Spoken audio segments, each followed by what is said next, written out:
NEET પરીક્ષાની ધાંધલીના કારણે દેશના 21 વિદ્યાર્થીઓએ આત્મહત્યા કરી છે.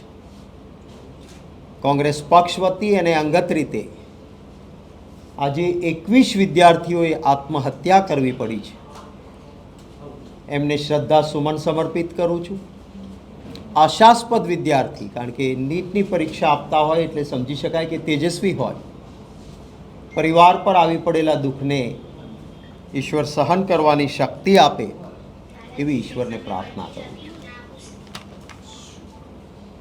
આપણું દેશનું બંધારણ, ભારતનું બંધારણ દુનિયાભરમાં શ્રેષ્ઠ લેખિત બંધારણ કહેવાય છે.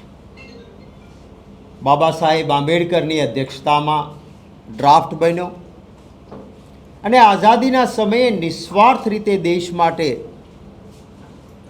જેઓએ કોઈ અપેક્ષા વગર લડતો લડી હતી એવા આપણા એ પૂર્વજોએ, મહાન આત્માઓએ દેશની સંવિધાન સભામાં બેસીને જે બંધારણ બનાવ્યું એ બંધારણમાં કેટલાક મૂળભૂત અધિકારો મળ્યા. બાબા સાહેબ આંબેડકરે કહેલું કે આ મૂળભૂત અધિકાર એ બંધારણનો આત્મા છે. આ બંધારણના મૂળભૂત અધિકારમાંનો એક અધિકાર છે વાણીની સ્વતંત્રતા, અભિવ્યક્તિની સ્વતંત્રતા, કોઈ પણ હથિયારો વગર શાંતિપૂર્ણ ધરણા, પ્રદર્શન, દેખાવો, રેલીઓ, સરકારની નીતિઓ પસંદ ન હોય તો એના વિરુદ્ધ પણ અવાજ ઉઠાવવાનો દેશના દરેક નાગરિકને બંધારણીય અધિકાર પ્રાપ્ત થયો છે.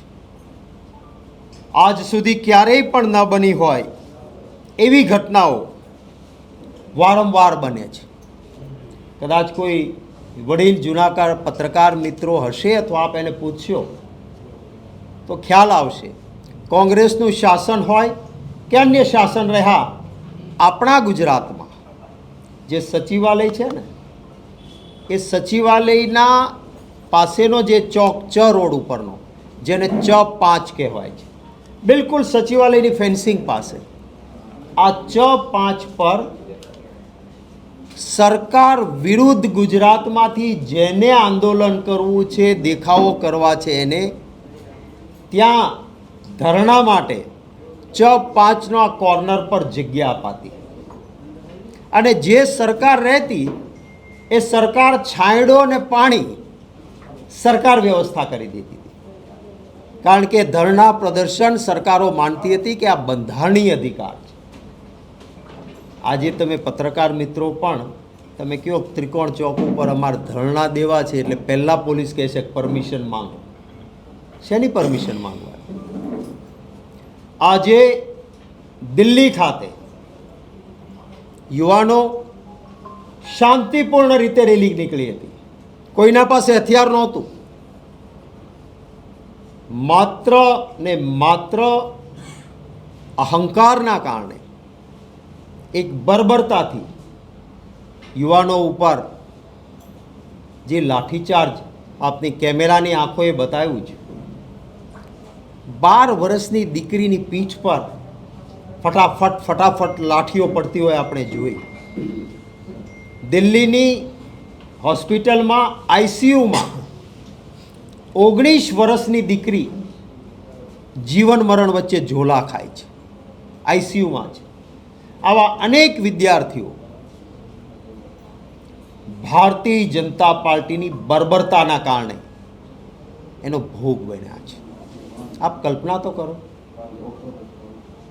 આ દેશમાં શાંતિપૂર્ણ પ્રદર્શન માટે વર્ષોથી જંતર મંતરનો એ વિસ્તાર ધરણા પ્રદર્શન માટે આપ્યો છે. ત્યાં પોલીસ માઇક ઉપરથી એનાઉન્સમેન્ટ સતત આપે સાંભળ્યું. વાંગચૂકને ઉઠાવીને લઈ ગયા પછી ખાલી કરો, ખાલી કરો, ટીયર ગેસ, લાઠીચાર્જ. આ લોકશાહી વ્યવસ્થામાં ન ચાલી શકે.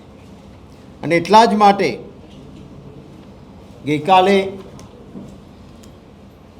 સંસદમાં, લોકસભામાં વિરોધ પક્ષના નેતા શ્રી રાહુલ ગાંધીજી રાજ્યસભામાં કોંગ્રેસ પક્ષના નેતા, વિરોધ પક્ષના નેતા મલ્લિકાર્જુન ખરગે સાહેબે આ ચર્ચા માંગી. હવે સરકાર પણ ગુમરાહ કરે છે, ખાસ કરીને મીડિયાના મિત્રોને કહું છું કે સરકાર ચર્ચા કરવા તૈયાર છે, સરકાર ચર્ચા કરવા તૈયાર છે. ચર્ચા માંગી છે સભા મોકૂફીના પ્રસ્તાવ સાથે. આ નિયમમાં જોગવાઈ છે. ભૂતકાળમાં કોંગ્રેસ સત્તામાં હતી ને વિરોધ પક્ષ તરીકે ભાજપ હતો. ચર્ચા માંગતા આપણે ચર્ચા માટે તૈયાર હોય તો કે નહીં, સભા મોકૂફી. અને કોઈ પણ એમનો આક્ષેપ કે તકલીફ હોતી ત્યારે સભા મોકૂફી રાખીને મનમોહનસિંહજીના 10 વર્ષના કાર્યકાળમાં અનેક વખત ચર્ચા આપી. હવે આ ભાજપ શું કહે છે કે ચર્ચા માટે તૈયાર છે, પણ એ કેવી ચર્ચા? સભા મોકૂફીના નિયમ મુજબ નહીં. એટલે શું થાય કે વિરોધ પક્ષને મર્યાદિત મિનિટ મળે અને પછી લાંબુ ભાષણ મિનિસ્ટર કરે રાજકીય રીતે, અને ભક્ત ચેનલો એ જ દેખાડ્યા કરે. આને ચર્ચા ન કહેવાય. સભા મોકૂફીનો પ્રસ્તાવ અમારી નોટિસ માન્ય કરીને ચર્ચા આપો, આ માંગણી છે વિરોધ પક્ષની. અને એના પાછળનું લોજિક, એનું કારણ એ જ છે કે વિસ્તૃત ચર્ચા થાય એ જરૂરી છે. નીટનું પેપર લીક થયું, 21 વિદ્યાર્થીઓએ આત્મહત્યા કરી. શિક્ષણ બંધારણ ઘડાયું ત્યારે કહ્યું હતું કે સરકારની ફરજ છે શિક્ષણ પૂરું પાડવાનું. રાઇટ ટુ એજ્યુકેશન કોંગ્રેસની સરકારે આપ્યો, ભણવાનો અધિકારનો કાયદો આપ્યો. આ ભારતીય જનતા પાર્ટી એને ઘોળીને પી ગઈ છે, એનો અમલ નથી થતો. હું સૌને વિનંતી કરું છું ને આપને કેમેરાની આંખોથી ભાજપના નેતાઓને પણ કહું છું કે તમારા કોઈ કાકા, મામા, બાપા ડૉક્ટર કે એન્જિનિયર થયા હોય, કોંગ્રેસનું શાસન હતું ત્યારે, એને પૂછજો કેટલા રૂપિયામાં ડૉક્ટર થયા, કેટલા રૂપિયામાં એન્જિનિયર થયા, કેટલા પૈસા થયા હતા તમે ગ્રેજ્યુએટ થયા તો? નજીવી રકમમાં કોંગ્રેસના શાસનમાં ડૉક્ટર કે એન્જિનિયર થવાતું, અને ગ્રેજ્યુએટ થવા માટે BCom, BSc, BA, LLB, LLM મેં પોતે કર્યું. પૈસા તમે એ વખત કોંગ્રેસના શાસનમાં, મારી પાસે આજે રિસીટો પડી છે, આપના વડીલોને પણ પૂછશો તો ખ્યાલ આવશે. સંપૂર્ણ મફત જેવું ને ઉત્તમ શિક્ષણ આ કોંગ્રેસ આપતી હતી. આજે ભાજપના નેતાઓની મોટાભાગે શૈક્ષણિક સંસ્થાઓમાં શિક્ષણને એક વ્યાપાર બનાવી દીધો, વ્યવસાય બનાવી દીધો. અને સરકારી સ્કૂલો હજારોની સંખ્યામાં બંધ, સરકારી કોલેજોમાં પ્રોફેસર નહીં, પ્રિન્સિપાલ નહીં. એટલે ફરજિયાત છોકરાના ભવિષ્ય માટે મારા ગુજરાતીઓએ લાખો રૂપિયાનો ખર્ચ કરીને ઘર બાર ગીરવે મૂકીને ભણાવવું હોય તો જ ભણી શકાય એવી સ્થિતિ. અને એ પછી આ બધું જ કર્યા પછી જ્યારે પરીક્ષા આવે ત્યારે મહેનતકશ વિદ્યાર્થી મહેનત કરે અને પૈસાના જોરે કે ભાજપના સાથે મિલાપટીવાળા એ વ્યક્તિઓના છોકરાઓ પેપર લીક કરાવે, પેપર ફોડે, એના ટકા ઊંચા આવે. અને મહેનતકશ વિદ્યાર્થી, કોઈ ગરીબના ઘરનો દીકરો, ભગવાને તો બુદ્ધિ, દિમાગ ઝૂંપડામાં જન્મે કે બંગલામાં જન્મે, કદાચ ઝૂંપડામાં જન્મે છે એનું વધારે તેજસ્વી દિમાગ હોય છે. દાખલો આપણે એકલવ્યજીનો પણ લઈ શકીએ.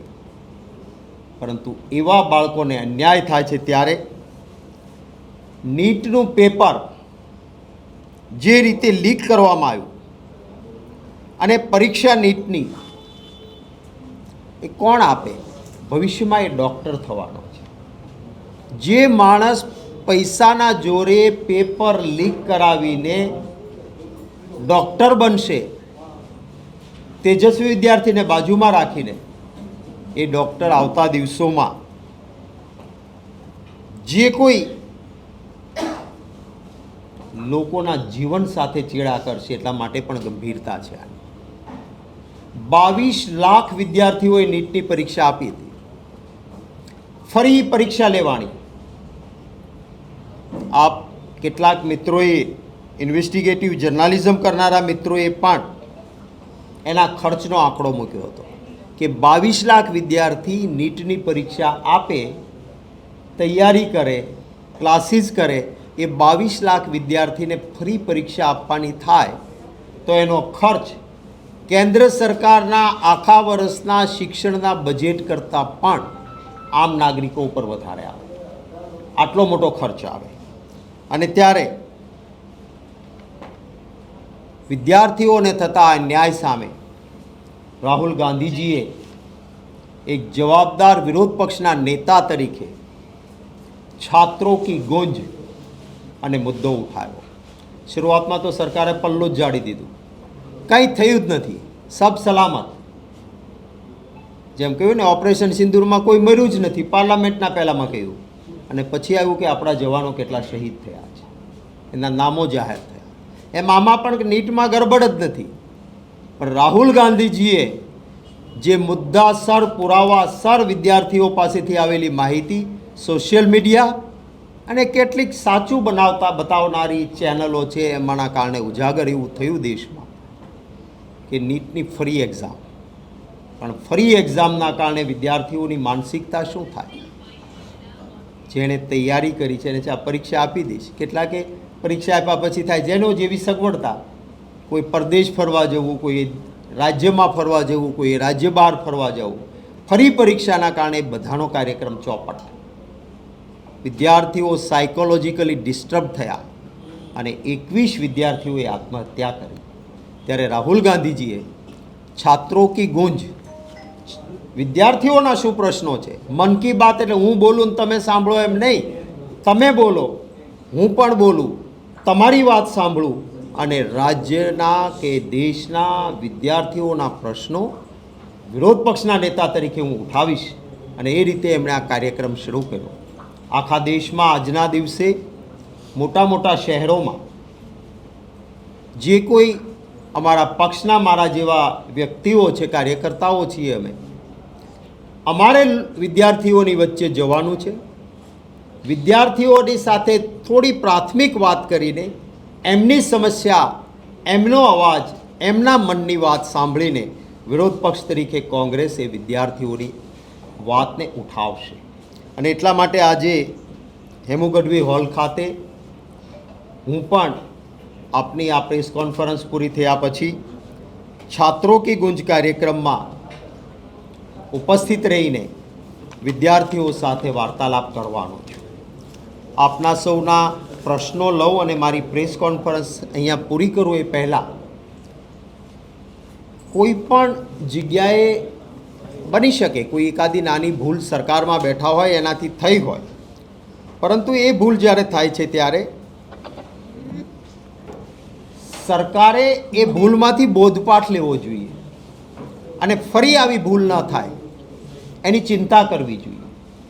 2024માં નીટનું પેપર લીક થયું, એપી સેન્ટર ગુજરાત નીકળ્યું, ગોધરામાંથી હકીકત પકડાણી, કલેક્ટરે FIR કરવી પડી અને જે પકડાણા એ ભાજપના હોદ્દેદાર પણ નીકળ્યા. એમાં એક પણના ઘરે બુલડોઝર ન ગયું, મોકલે ને બુલડોઝર પાડવા. તમારે ટીવીની ચેનલમાં દેખાય કોઈ નાનો બેટો બિચારો ગરીબ તહોમતદાર હોય ને એને ટાંટિયામાં એટલે લાકડીઓ મારી હોય કે પેલો ઊભો રહી શકે નહીં કે ચાલી પણ શકે નહીં. આ ગોધરામાં નીટમાં જે પકડાયા એને ભાજપને ફંડ આપ્યું હતું એ સંસ્થાએ, એટલે એને ત્યાં બુલડોઝર ના ગયું, એના કોઈના ટાંટિયા ન ભાંગ્યા. અને 2024માં મેં પાર્લામેન્ટમાં નીટના પેપર વિશે વાત કરી હતી ત્યારે સરકારે જો બોધપાઠ લીધો હોત તો ફરી નીટનું પેપર 2026માં આ રીતે લીક ન થયું હોત.